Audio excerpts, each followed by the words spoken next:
In this video, I'm going to be discussing the 11 steps for selling your home in New Jersey.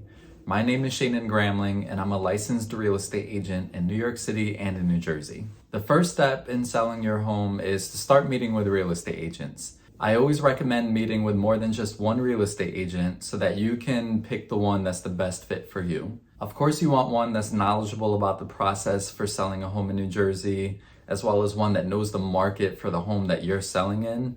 But you also want one that you could see yourself working with for the weeks or even months that it's going to take to sell your home. You want to make sure your personality matches well with theirs and it will be an easygoing relationship. You also want to make sure the real estate agent that you choose to sell your home has very strong communication skills as well as negotiation skills. You want an agent who's going to keep you updated throughout the entire process and also fight for you to get you the best possible terms and of course the highest price possible. During these meetings, you'll want to give a tour of the home that you're selling to the agents who are coming in to meet with you.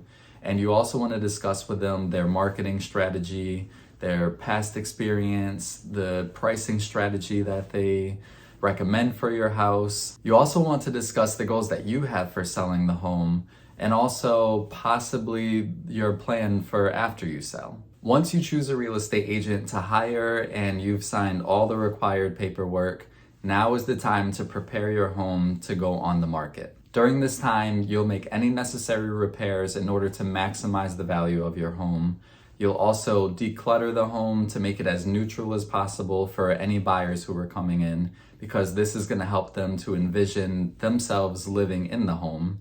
And it's also not a bad idea to have a professional cleaning done before you start showing the home. During this preparation time, your real estate agent will also get professional photos taken, possibly a professional video and even floor plans. And if necessary, they'll also set up staging for the home. During this preparation time, your real estate agent should also be pre-marketing the property. And by this, I mean they should be reaching out to the local brokerage community to let them know that this home is coming on the market.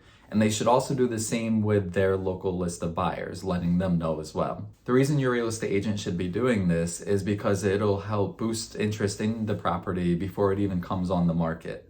So once it does come on the market, you should have many more people ready to come and see it.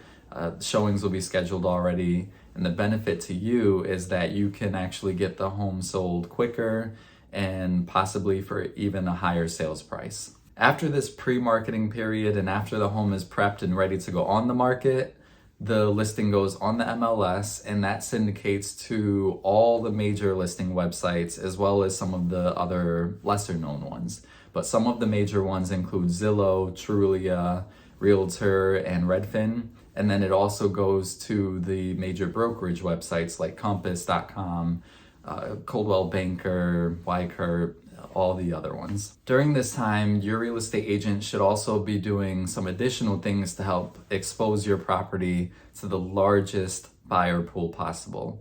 And some of those things include sending out postcards, doing mail campaigns, doing digital ads, whether that's on Google or social media, holding open houses, going to networking events and discussing the listing, and many other methods.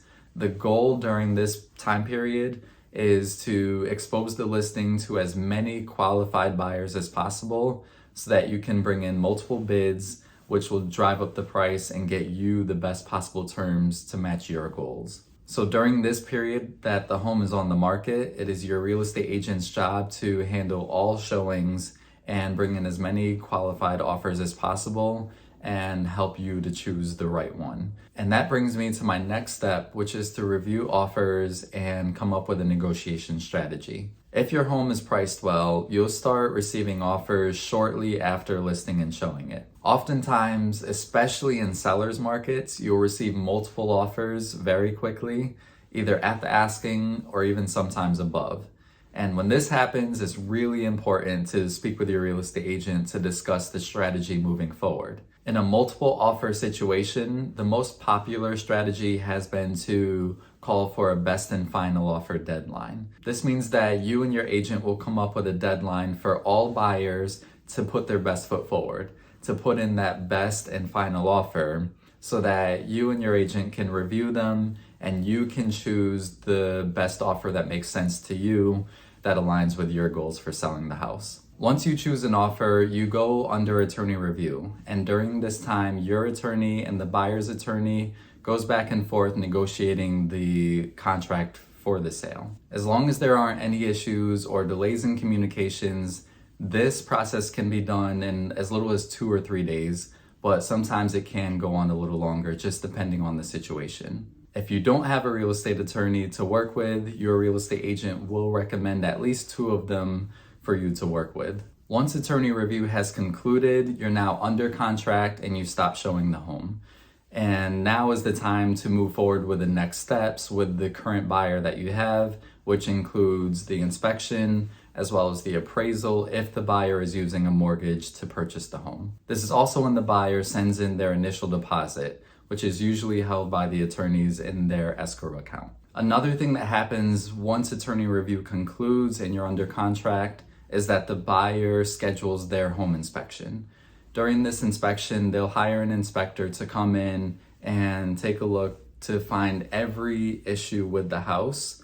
And then the buyer will come back and most likely bring up the most important ones to them that they would like you, the seller, to address. So during this time, we will negotiate what repairs you will make, if any, and what credits you will give for those repairs to be made, if any. In addition to the inspection contingency, there's also the appraisal. Again, if the buyer is using a mortgage to purchase the home. During the appraisal process, the buyer's lender will send an appraiser to the home to make sure that it's worth what the buyer is offering to pay for it. If the home appraises at the purchase price or even above it, then there's nothing else you need to do for this contingency. You can move on to the next step.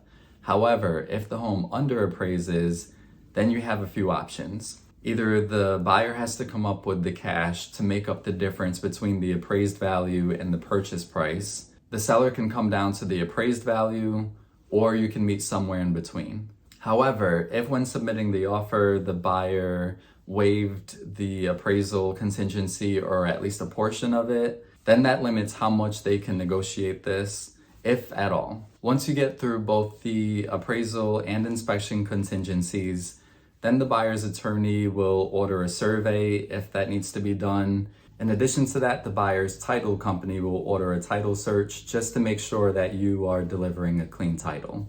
In most cases, you, the seller, will be responsible for providing a smoke and CO certificate, which is a certificate that shows that you have a smoke and carbon monoxide detector properly installed. And your agent will help you with this as well. Once we get through all of this and we have the clear to close, you'll work with your attorney to schedule a closing date and you'll sign the documents and you'll close on the sale of your home. If you have any questions about the process or if you're thinking about selling your home in New Jersey, please reach out to me. Again, my name is Shaynon Gramling and I'm a licensed real estate agent in both New York City and in New Jersey, and I'm always happy to help.